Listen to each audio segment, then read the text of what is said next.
마태복음 13장 1절에서 23절까지인데 천천히 같이 읽을 수 있겠죠? 마태복음 13장 1절에서 23절까지 우리 같이 한 목소리로 합독하겠습니다. 그날 예수께서 집에서 나오셔서 바닷가에 앉으셨다. 많은 무리가 모여드니 예수께서는 배에 올라가서 앉으셨다. 무리는 모두 물가에 서 있었다.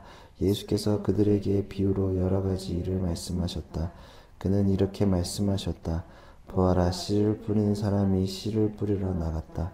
그러나 씨를 뿌리는데 덜어는 길가에 떨어지니 새들이 와서 그것을 쪼아 먹었다. 또 덜어는 흙이 많지 않은 돌짝밭에 떨어지니 흙이 깊지 않아서 싹은 곧 났지만 해가 뜨자 타버리고 뿌리가 없어서 말라버렸다. 또 덜어는 가시덤불에 떨어지니 가시덤불이 자라서 그 기운을 막았다. 그러나 덜어는 좋은 땅에 떨어져서 열매를 맺었는데 어떤 것은 100배가 되고 어떤 것은 몇 배가 되고 어떤 것은 30배가 되었다. 여기까지 읽으시죠? 아멘. 여기까지면 될 것 같습니다. 제가 순간 여기까지면 읽으시죠. 네, 아멘. 여기까지 반복돼가지고 제가 여기까지면 될 것 같습니다. 하나님의 말씀입니다. 23절까지 반복돼서 더 하면 안 될 것 같고 저희가 마태복음 계속 하고 있는데 오늘은 좀 바뀌었죠. 비유로 오늘 말씀하신 내용들을 하려고 합니다. 계시라는 단어가 있어요. 계시라는 말 들어보셨어요? 계시? 사연적 의미로는 신이 이제 자신을 드러낸다고 이해되는 종교적 현상을 지칭한 용어라고 써 있어요. 신이 자신의 모습을 드러내면 그것을 계시라고 합니다. 좀 더 자세히 설명하면 이제 문자적으로는 무엇에 베일을 벗기다. 베일이 뭔지 아세요? 베일? 그 이슬람들도 이렇게 된 게 부르카, 히잡, 베일, 그것도 종류가 많은 거 아세요? 쓰고 있는 거? 근데 베일이 제일 뭐라 그러지? 그 빡센 거, 눈만 내는가 베일인가 그럴 텐데 눈만 내고 다니는 이슬람들이 있거든요. 그걸 베일을 벗기다. 왜냐면 눈만 있으니까 비밀이 많잖아요. 그래서 베일을 벗기다라는 의미도 있고 펼쳐서 보여주다.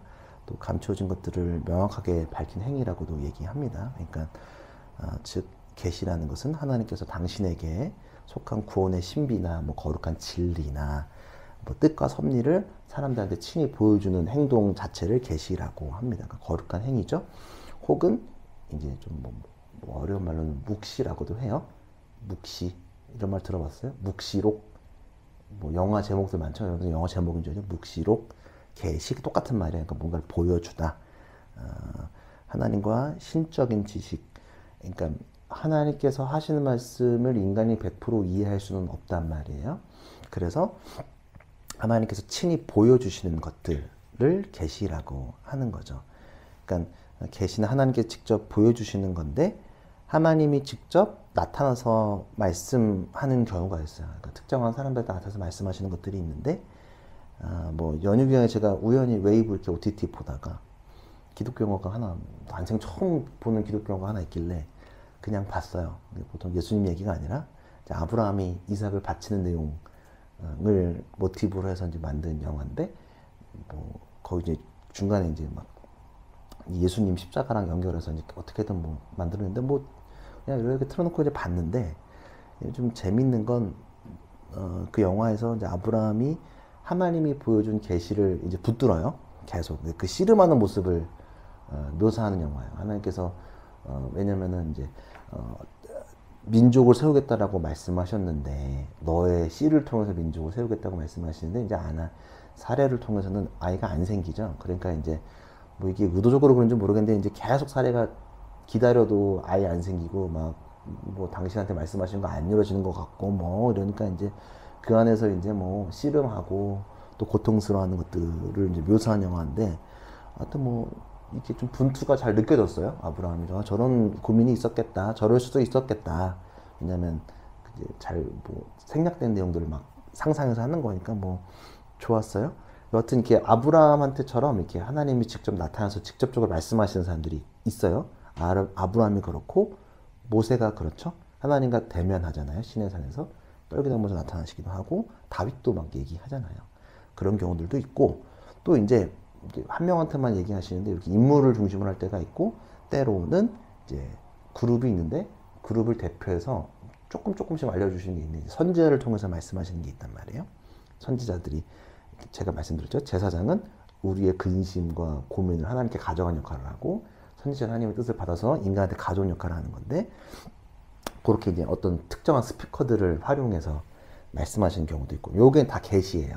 모세한테 했던 거, 아브라함한테 했던 거, 뭐 선지자를 통해서 말씀하신 게 다 이제 계시하는 거예요. 근데 이제 중요한 건 제가 아브라함 얘기했던 것처럼 중요한 건 뭐냐면 이게 딱 계시를 딱 듣고 나면 이게 명쾌하게 떨어지니까 명쾌한 것 같은데 잘 보면 좀 헷갈리는 것들이 많이 있어요.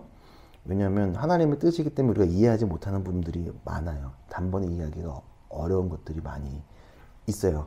그리고 계시는 보통 이제 비유적으로 표현되어져 있고 또 비유로 했기 때문에 다 빗대어져 표현되어 있기 때문에 조금 단번에 이해하기가 어렵다. 그러니까 아브라함한테도 모래알같이 민족의 조상이 되겠다고 하는데 당시에는 사실은 아브라함이 애도 없었으니까 상상하기 어려운데 지금 이렇게 돌아보면 진짜 말씀대로 됐단 말이에요. 왜냐하면 우리가 유대교, 이슬람, 기독교 다를 전체적인 카테고리는 이제 아브라함 종교라 그런단 말이에요. 이 세 종교는 다 아브라함을 중요하게 여긴단 말이에요. 그렇게 보면 아브라함 중심으로 정말로 전 인류의 70%가 아브라함 베이스로 종교 생활을 하는 거예요. 뭐 유대교와 뭐 이슬람, 뭐 같은 뿌리는 같으니까. 뿌리는 이 아브라함 베이스로 다 흩어갔기 때문에 정말로 이렇게 보면 성경 읽다 보면 진짜 막 모래알같이 된 것 같아요. 아브라함을 안 믿는 사람은 인류의 30%가 안 될걸? 힌두교, 불교 이런 거 빼고는 이 아브라함 베이스 종교들은 다 그렇단 말이에요. 여하튼 그때는 이해가 안 되는데 지금 돌아보니 비유적으로 말씀하신 게 정말로 모래알처럼 그렇게 됐단 말이에요. 그러니까 빗대어 표현하는 경우들은 이제 설명하고자 하는 대상이나 개념이 어려워서 비유적으로 쉽게 얘기하려고 있을 수도 있고 아니면 표현하기 다소 불편하거나 편견의 대상이 있을 때도 비유적으로 얘기하기도 하고 또 영화에서도 그렇게 많이 비유적으로 얘기하죠. 코미디도 그렇고 정치 풍자도 그렇고 속담에도 비유법들이 많이 있어요. 뭐 이렇게 어려운 것을 쉽게 설명할 때 쓰거나 아니면 효과적으로 한 번 더 접근하기 위해서 비유를 쓰기도 해요. 그리고 비유에는 해석의 여지가 있어서 비유를 한 사람의 뜻을 오해할 때도 있다. 그쵸? 아니라고 할 때도 있고 맞다고 할 때도 있고 막 그런 것들이 영화나 이런 게 메타포가 있을 때 좀 헷갈려하고 막 각자 해석이 분분하는 것도 비유적으로 하기 때문에 그런 것들이 있단 말이에요. 여튼 계시는 비유적으로 표현되는 것들이 굉장히 많이 있다는 거예요. 그리고 성경은 다 비유적으로 표현되어 있고요. 그러니까 뭐 방금 말했던 듯이 뭐 모래알처럼 민족을 번성시키겠다. 아브라함한테 말씀하신 거 메타포죠. 그리고 요셉한테도 꿈도 다 메타포예요. 뭐 해와 달과 별들이 절하는 거, 그 비유죠. 그리고 볕단들이 인사하는 거, 다 비유적으로 표현하는 것들이고요. 다 마찬가지로 그런 것들이 있다는 거예요. 그리고 계시는 비유적이고 예수님이 특별히 비유적으로 말씀하신 것들이 많다. 우리 계속 지금 우리가 복음서 오면서 예수님은 비유적으로 많이 얘기하는 거예요. 그러니까 오늘 13장은 세 덩어리로 좀 쪼갤 수 있어요. 분량들이 많은데 하나는 1절부터 2, 3절까지 오늘 본문은 복음 메시지에 대한 개인의 수용 여부를 가지고 이제 이렇게 씨 뿌리는 자의 비유라고 하고요. 그리고 24절 다음 주 할 건데 24, 50, 25절은 저기는 이제 가라지와 씨 누룩에 대한 비유가 있고요. 또 그 다음 44절부터는 밭속의 보화, 진주, 종말에 대한 얘기가 있는데 오늘은 씨 뿌리는 자의 비유를 살펴보려고 해요. 다 계시에 관련된 거예요. 비유적으로. 3절부터 9절 우리 읽었죠? 예수께서 그들에게 비유로 여러 가지 일을 말씀하셨는데 첫 번째 하나예요. 지금 그는 이렇게 말씀하셨다. 보아라. 씨를 뿌리는 사람이 씨를 뿌리러 나갔다. 그가 씨를 뿌리는데 덜어는 길가에 떨어진 새들이 와서 그것을 쪼아 먹었다. 또 덜어는 흙이 많지 않은 돌짝밭에 떨어지니 흙이 깊지 않아서 싹은 곧 났지만 해가 뜨자 타버리고 뿌리가 없어져 말라버렸다. 또 덜어는 가시덤불에 떨어지니 가시덤불 자라서 그 기운을 막았다. 그러나 덜어는 좋은 땅에 떨어져 열매를 맺었는데 어떤 것은 100배가 되고 어떤 것은 60배가 되고 어떤 것은 30배가 되었다. 귀인 사람은 들어라. 그러니까 제가 이제 농사 짓는 얘기잖아요. 지금 어떤 농부가 씨를 막 뿌리는 얘기예요. 근데 떨어지는 세 가지, 네 가지의 배경이 있는데 농사 짓는 얘기를 들으면 이게 가끔 보면 군정병 시절이 떠올라요. 제가 모시던 목사님은 군인은 아니셨고 그냥 민간 목사님이셨는데 그분이 이제 학부를 조경학과를 나오셨나 막 그래가지고 할아버지, 되게 할아버지, 함준호 목사님 할아버지인데 이제 교회 옆에 이제 그러니까 교회 안에 화분이 많았어요. 군정병 딱 부임하니까 화분 너무 많아가지고 맨날 이제 화분에 물 주는 게 일이었고 끄집어내야 돼요. 햇빛도 쐬야 되니까. 너무 저는 제 스타일은 아니었어요. 물 주는 것도 좀 그랬고, 좀 풀도 제가 안 뺐거든요. 왜냐면 이제 다 우리 군대 대대장님들이 다 집사님이셔서 저 집사님 전화 드리면 다 이제 애들이 와가지고 다 풀 깎아줬으니까 저는 이제 오다만 내리고 그리고 이제 교회 옆에 그래서 뭐 밥도 막 해주셨어 그 병사들이. 근데 저 맨날 풀 죽는다고 목사한테 혼났거든요.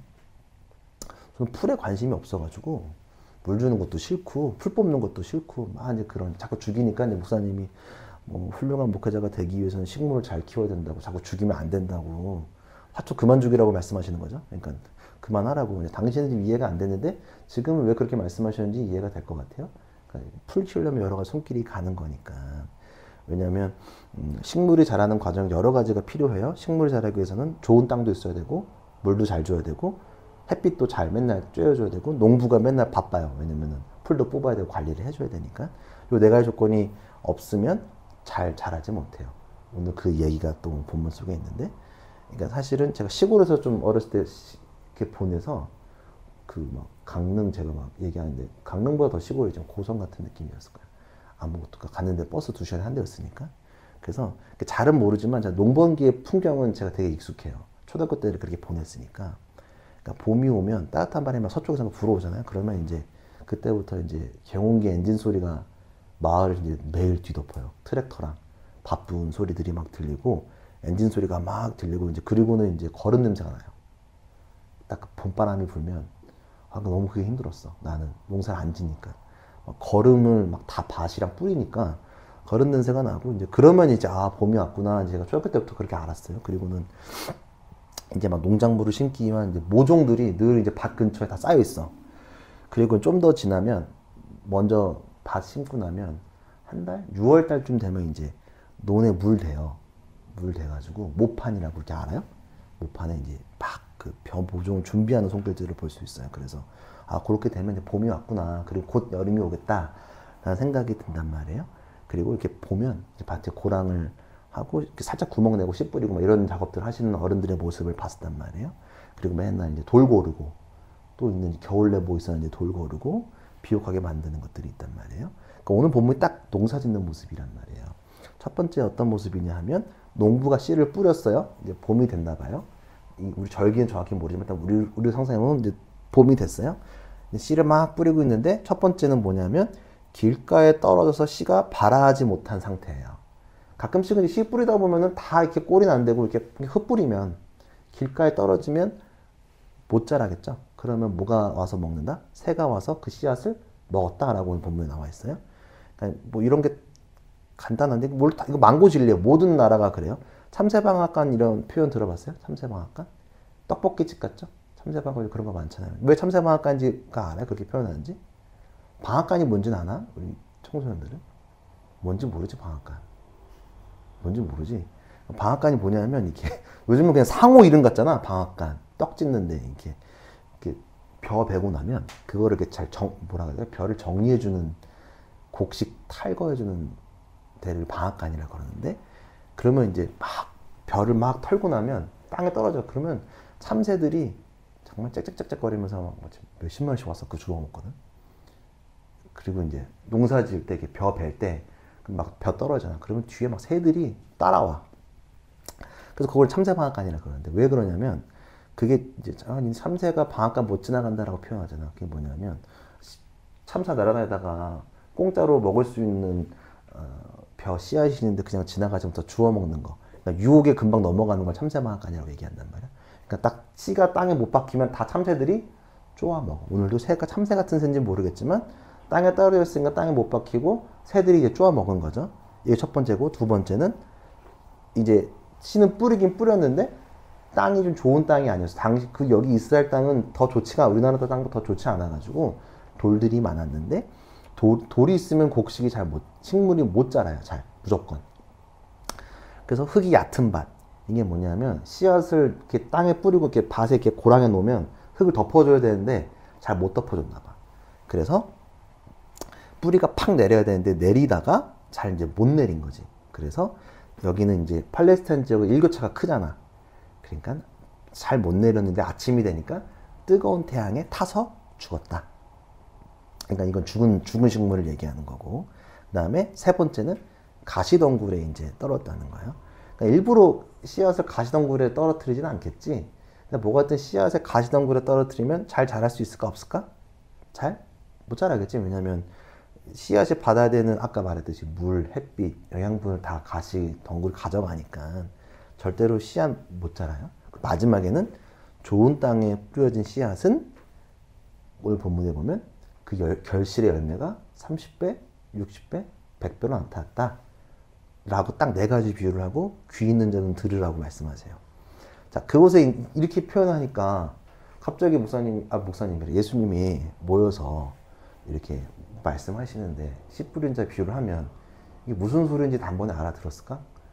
갑자기 모였는데 농부가 있었는데 씨 뿌리니까 하나는 새가 쪼아먹고 하나는 타 죽고 하나는 가시덩굴에 떨어지고 하나는 잘 떨어졌네 30배씩 100배 열매가 맺혀졌다. 그러면 단번에 이해하기 어려웠을 거예요. 마치 알쏭달쏭한 퀴즈 들으면 어린이들이 너무 동그래져가지고 물어보는 것 같은 느낌이지 않을까 싶어요. 제가 그 느낌 알 것 같아요. 조카한테 뭐 얘기하면 막 궁금해가지고 물어보는 거 있거든. 눈 동그래져가지고 삼촌 그거 뭐냐고 뭐 하나 보여주면 신기해가지고 계속 물어보고 뭐 그런 게 있거든. 그래서 뭐냐고 그런 거라고 저는 생각을 해요. 그러니까 사람들이 물어봐요. 그 물어보고 이해가 안 되니까 10절 보면 13절까지 제 아들이 다가서 예수께 말했다. 그러니까 못 알아들으니까 물어보는 거예요. 어찌하여 그들에게 비유로 말씀하십니까? 사람들한테 왜 비유로 말씀하십니까, 주님? 그래서 예수께서 그 이유를 말씀하세요. 너희에게는 하늘나라 비밀을 아는 것을 허락해 주셨지만 다른 사람에게는 그렇게 해주시 아니었다. 가진 사람은 더 받아서 차고 남을 것이며 가지지 못한 사람은 가진 것마저 빼앗길 것이다. 내가 그들에게 비유로 말하는 이유는 그들이 보아도 보지 못하고 들어도 듣지 못하고 깨닫지 못하기 때문이다. 그러니까 비유를 알쏭달쏭하게 말씀하신 이유를 말씀하시는데 하나님 나라의 비밀을 아는 것은 누구한테만 허락되었다? 제자들에게만 지금 허락되었다. 그래서 다 알 수 없다. 그래서 니네들이 먼저 깨닫는 거다. 그리고 알고 있는 사람은 더 알게 되고 알고 있지 못한 사람들은 더 못하게 된다고 얘기하는 거예요. 알고 있는 사람은 이게 쉽게 이해되는데 알지 못하는 사람은 더 알지 못한다는 거예요. 그리고 그럼 누구를 빗대어 말할까? 알고 있는 사람은 더 알게 될 거고 모르는 사람은 더 모르게 될 거다. 그리고 귀 있는 사람은 못 듣는다라고 하는 건 뭐냐면 바리새인들을 빗대어서 얘기하는 거예요. 왜냐하면 바리새인들은 알고 있다고 착각하거든. 그러니까 자꾸 없는데 알고 있다고 착각하니까 그러니까 또 얘네들은 더 못 알아들을 거야. 비유적으로 그 사람들 얘기하는 거예요. 선민의식으로는 이거 알 수 있는 게 아니야. 니네는 몰라. 알고 있는 너희들은 더 알 거고 모르는 사람들은 못 알아들어. 그래서 비유로 얘기하는 거야. 라고 얘기하는 거예요. 왜냐하면 14, 17절 잘 보세요. 그 다음에 인용을 또 하세요. 그 비유로 얘기하는 거예요. 이사야 예언이 그들에게 이루어진 것이다. 또 무조건 예수님이 인용해요. 이사야 예언이 이들에게 이루어진 것이다. 구약에 있는 거죠. 너희가 듣기는 들어도 깨닫지 못하고 보기는 보아도 알아보지 못할 것이다. 이 백성의 마음이 무뎌지고 귀가 먹고 눈이 감겨 있다. 이는 그들로 하여금 눈으로 보지 못하게 하고 귀도 듣지 못하게 하고 마음을 깨닫지 못하게 하고 돌아서지 못하게 하여 내가 그들을 고쳐주지 않으려는 것이다. 그러나 너희는 지금 보고 있으니 복이 있으며 너희의 귀는 지금 듣고 있으니 복이 있다. 그러면 내가 진정으로 너희에게 말한다. 많은 예언자와 의인이 너희가 지금 보는 것을 보고 싶어 하였으나 보지 못하였고 너희가 지금 듣고 있는 것을 듣고 싶어 하였으나 듣지 못하였다. 그러니까 바리새인들 니네 지금 기다리고 있었는데 봤다 못 봤다. 못 봤다. 예를 들어 이런 게 있었어요. 미국 팝스타 테일러 스위프트 알죠? 지금 뭐 몇 조 번다며 이 언니. 이게 우리나라에서 유명한 사건이 있었는데 2011년 때 공연 때문에 한국에 왔었는데 사람들이 테일러 스위프트 못 알아봐가지고 테일러 스위프트가 지하철에서 편하게 타고 있는 구록 사진이 있어. 지금이라면 상상할 수 없는데 치면 나와요. 테일러 스위프트 한국 구록 그러면 아무도 얘를 안 쳐다봐. 그냥 지하철 지금 만약에 왔으면 막 난리 날걸? 안 본단 말이에요. 굴욕이죠. 기다렸을지도 몰라. 근데 아마 왜냐면 걔가 지하철 탈 거라고 생각을 못했으니까. 그리고 제가 좋아하는 사진이 하나 있는데 제가 레이첼 맥아담스를 좀 그런 스타일을 좀 좋아하거든요. 잘 웃고 그런 언니 좀 제일 좋아하는 할리우드 배우인데 이제 이 사람 얘도 굴욕 사진이 하나 있는데 LA에서 한국인으로 보이는 커플이 와가지고는 다가왔어 테일러 스위프트한테. 테일러 스위프트 당연히 사인해달라는 줄 알고 가방에서 펜 꺼내려고 하는데 사인이 아니고 길 물어받고 떠난 사건이에요. 레이첼 맥아담스가 못 알아보고 그걸 파파라치들은 이제 헐리스타들 많으니까 그걸 찍고 있었어. 이렇게 검색하면 레이첼 맥아담스 되게 머쓱하게 웃는 사진이 있는데 아마 그 관광객은 지금 땅을 치면서 후회할 거예요. 그 한국인 커플은. 길 물어봤어요. 테일러 스위프트한테. 유명한 썰이거든요. 자, 보세요. 이 두 명한 전 세계적으로 유명한 이 두 명을 어쩌면 기다렸는지 안 기다렸는지 모르지만 못 알아본 거죠. 오늘 바리새인들이나 유대인들이 아마 니네 그렇다라고 말하는 거예요.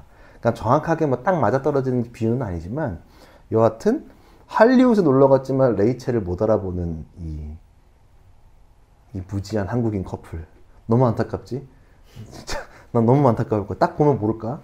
그리고 메시아를 기다렸지만 보아도 믿지 않는 사람들의 모습. 그러니까 그 사람들은 니네 말해도 못 알아보고 내 눈앞에 있어도 사인 요청 안 한다고.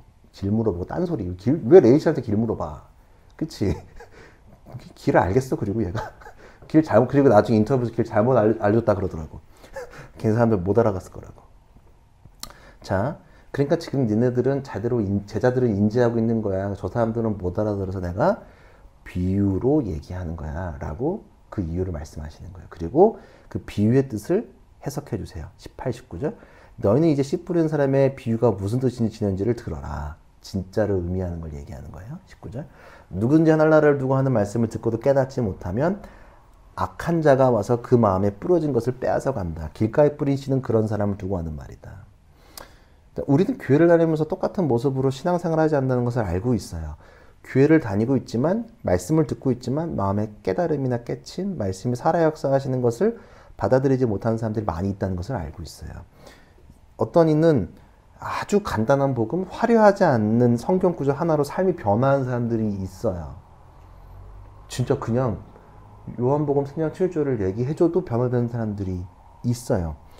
근데 어떤 사람은 비싼 수련회, 내 기준으로 하면은 예배 코스트가 엄청나게 들어가는 어떤 행사를 하더라도 변화되지 않는 사람들이 너무 많다는 거예요. 그리고 해외 선교를 가도 변화되지 않는 사람들도 있다는 거예요. 왜냐하면 목사님은 사역을 하면서 매번 느끼는 거예요. 어떤 애는 내가 종종 얘기하는 거. 나는 설교 절은 날 온 애는 한 명은 완전하게 예수님 만나고 돌아가는 애도 있고 나는 완전 망한 날. 근데 때로는 내가 엄청나게 에너지를 쓴 행사나 기획이나 어떤 걸 했을 때 뭐 내가 기대하는 바가 있잖아. 뭐 이 정도면 또 예수님도 영접하고 요 정도 비율은 뭐 좀 만약에 친구 초청 예배를 하면 이 정도는 또 교회 다시 돌아오고 막 이래야 되는데 전혀 내 계획과는 1도 된 적이 없어. 그래서 제가 그때부터 힘 빠진 거예요. 아, 내가 하는 게 아니구나. 보세요. 이런 차이가 있단 말이에요. 어찌어찌 부모님 때문에 교회는 가지만 변화하지 않는 사람들이 있단 말이에요. 그러니까 받아들이지 않는 사람들, 돌박 같은 사람들, 그 사람들에게 뿌려진 씨앗은 길가에 떨어진 거라서 악한 사람들이 그 씨앗을 빼앗아 간다는 거예요. 뭐 그 악한 것은 뭐 다른 종교도 이야기할 수 있을 것 같고, 뭐 문화나 삶, 뭐 물질, 뭐 다양한 이유들이 있었겠죠. 그러면 그 사람들이 이거를 가져간다. 하늘나라를 받아들이지 못한 사람들이 있다 없다? 있다는 거예요. 그리고 20절, 20절 또 얘기해요. 또 돌짝밭에 뿌리신 이런 사람이다. 다 사람에 비유하는 거예요. 그는 말씀을 듣고 곧 기쁘게는 받아들이게 하지만 듣긴 들어. 그리고 반응도 해. 근데 21절 그 속에 뿌리가 없어서 오래가지 못하고 말씀 때문에 환난이나 박해가 일어나면 곧 걸려 넘어진다. 그러니까 뿌리가 내리지 못하는 씨앗은 금방 탄단 말이에요. 근데 뿌리가 내려지면 그렇게 쉽게 타지는 않아요. 그러니까 예를 들어서 신앙생활을 하다가 고난과 역경이 오면 쉽게 포기하는 사람들을 비유적으로 말씀하시는 거예요. 그러니까 우리도 신앙생활 하다 보면 교회에서 그런 사람들 보죠? 뭔가 수련회를 하거나 어떤 계기가 되어서 마음들을 다잡았는데 그냥 좀 잘 다니다가 작은 역경과 고난에 쉽게 꺾어버리는 사람들이 있단 말이에요. 그쵸? 떠오르는 사람들 막 있을 거예요. 당시에도 믿음에 대한 고난에 쉽게 믿음을 꺾어버리는 사람들이 있었다는 거예요. 그리고 그런 사람들이 그때도 그렇고 지금도 그렇고 동일하게 있다는 사실이죠. 그런 사람들이 있다. 그리고 22절 또 가시던 불에 속에 뿌리시는 이런 사람이다. 그는 말씀을 듣기는 하지만 세상의 염려와 재물의 유혹이 말씀을 막아 열매를 맺지 못한다. 이것도 비슷해요. 가시덩굴에 있는 씨가 있어. 이거 교회는 다녀. 말씀을 듣기는 하는데 말씀도 봐. 근데 유혹에 넘어져 말씀을 못 들어. 그러니까 예수님 좋은 것도 알고 진리가 있다는 것도 알고 있어. 근데 세상의 것을 완벽하게 버리지 못하는 사람들이 있다는 거. 맨날 돈 얘기하는 사람들이 있어. 믿음 얘기 안 하고. 돈 얘기하거나 막 혹은 뭐 연애 얘기. 뭐 솔직히 지금 믿음 있는 크리스천 여성들이 막 정말 믿음 있는 남자들과 결혼을 했는지 모르겠어. 지금 선배들 10년 터울의 선배들 보면 그렇게 안 살던데? 다 돈 따라, 상황 따라, 직업 따라 결혼하지, 뭔가 믿음의 가정을 쩔게 하는 사람들이 없단 말이에요. 그렇게 한다거나, 혹은 다양한 자기 상황과 맞춰서 그 유혹에 넘어가는 사람들이 많이 있다는 거예요. 예수님 좋은 것도 알아, 다 아는데 결정적일 때 못하는 사람들 있어요. 그쵸? 그러니까 예수님은 건전 광고나 어떤 건전한 캠페인을 이야기하는 게 아니라는 거예요. 그러니까 예수님을 통해서 우리는 싸구려 재미를 느끼는 것을 추구하지 않은 거예요. 그러니까 예수님은 세일즈를 해야 되는 수단과 도구가 아니에요. 그러니까 예수님을 믿음으로 해서 교회를 다니고 공동체를 생긴다고 해서 무언가가 행복해지고 재밌고 이런 거를 유도하지 않는다는 거예요. 그렇죠? 왜냐하면 신자유주의의 흐름 속에서 우리는 무언가를 소유해야 되지만 평안해질 거라고 요구하는 거예요. 이 물건을 꼭 가져야지만 행복하다고 얘기해요. 여기도 그렇고 이마트도 그렇고 백화점도 그렇고 뭐든지 스마트폰 갖는 거 저도 마찬가지예요. 굳이 필요 없는데 갖는 것들도 있어요. 왜? 뭔가를 가져야지만 그런 문화적 흐름이 있기 때문에 가져야지만 내가 행복해질 것 같다는 생각들. 그러니까 예수님을 영접하고 나면 환란이 완벽하게 제거되는 게 아니에요. 그리고 그렇게 완벽히 제거된다고 말씀도 안 하셨어요. 예수께서 말씀하신 건 뭐냐면 환란 중에 내가 너희와 함께 하겠다라고 말씀하신 거라는 거예요. 그러니까 어떤 예수님을 믿어서 내가 씨앗을 전한다고 해서 그것이 100% 뭐가 되는 게 아니라 이러이러한 사람들이 존재한다는 것을 예수께서 먼저 말씀하시는 거예요. 이해되죠? 이런 세 가지 경우가 있다. 근데 그래서 이런 흐름 속에서 이런 것도 있는데, 근데 23절 그런데 좋은 땅에 뿌리시는 말씀을 듣고서 깨닫는 사람을 두고 하는 말인데 이 사람들이야말로 열매를 맺되 100배 혹은 60배 혹은 30배 결실을 낸다. 잘 안 내려지면 열매가 안 맺혀지는데 열매가 탁 내려지게 되면 우리가 상상할 수 없는 축복, 우리가 기대하는 어떤 싸구려 문화적 성취나 그런 것들이 아니라 우리가 상상할 수 없는 축복 열매가 맺혀진다고 주님께서 말씀하시는 거예요. 요즘 시대 30배, 60배, 100배라 그러면 마치 그냥 복권이나 증시 주가 터져가지고 대박 터지는 그런 수준의 이야기하는 것은 아니에요. 그러니까 단순한 부나 명예를 이야기하는 건 절대 아니고 삶의 영향력일 것 같고 공동체 영향력, 나의 삶의 깊이 여러 가지를 의미해요. 단순히 부가 뻥 뛰게 되는 걸 얘기하는 게 아니라는 거예요. 그래서 우리는 무언가 복음을 전할 때 예수님을 이야기할 때 거절당하는 것을 두려워할 건 없어요. 그래서 좀 걱정하지 말라는 거예요. 받아들이는 사람도 있고 안 받는 사람도 있어요. 그렇잖아요. 이런 사람도 있고 저런 사람도 있어서 근데 전하기는 꾸준하게 하지만 그것 때문에 너무 낙담할 필요는 없다. 그리고 저도 100% 자유롭지는 못하지만 저도 제 사역의 경험을 통해서 그런 교회 정착률이나 그런 거 신경을 안 쓰는 거예요. 열심히는 하지만 왜냐하면 주님께서 이미 4가지 경우를 말씀하셨단 말이에요. 저도 그런 걸 많이 경험했고 많이 무언가를 투자해도 몇 천만 원짜리 행사를 해도 안 되는 경우가 있고 근데 어떨 때는 말도 안 되는 그런 싸구려 제 기준에선 코스트가 많이 안 든 예배에서 은혜 받는 경우들이 많이 있다는 거예요. 그러니까 우리가 결과에 집중하는 것이 아니라 과정 속에서 우리가 무엇을 하고 있는지를 잘 기억해야 한다는 거죠. 그러니까 복음을 전한 입장에서 결과에 집착하지 말아라는 거예요. 그쵸? 그리고 또 한 가지는 뭐냐 하면 반대로 이렇듯 교회에는 4가지 부류의 사람들이 늘 공존하고 있다는 사실을 잘 기억해야 돼요. 그러니까 교회를 다녀도 예수님을 안다고는 하지만 돌밭과 길가와 가시덤굴에 있는 사람들이 늘 주위에 있다. 그러니까 그들의 상태를 가지고 평가하거나 우리가 스트레스 받을 필요가 없다는 거예요. 단번에 막 떠오르죠. 어떤 사람은 부모님이 교회를 안 다녀도 신앙생활을 잘해요. 여기도 많이 있네. 우리 교회 지금 이 자리에도. 이렇게 잘 부모님이 교회를 안 다녀도 명절에도 교회 오는 사람들도 있고 근데 부모님이 기독교 집안이어도 명절이니까 교회 가기 싫어하는 사람도 있고 여러 가지가 있다는 거예요. 그러니까 평가하거나 고통스러울 이유가 전혀 없다는 거예요.